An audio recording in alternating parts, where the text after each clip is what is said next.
Guys, first of all, I want to say a big congratulations to Federal Polytechnic Orogun.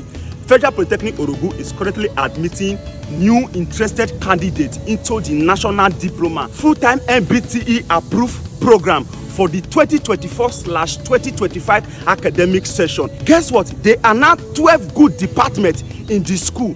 Initially, they have just 3 departments, but now 9 other departments are just being accredited. You can now apply for the Faculty of School Applied Science, for the Faculty of Engineering and Technology, and for the Faculty of School of Business. What are you waiting for before you enroll yourself? How about your children? Are they not going to the higher institution this year?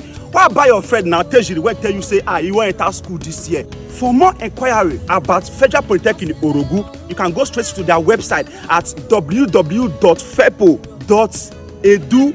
Edu is edu.ng. Go to their website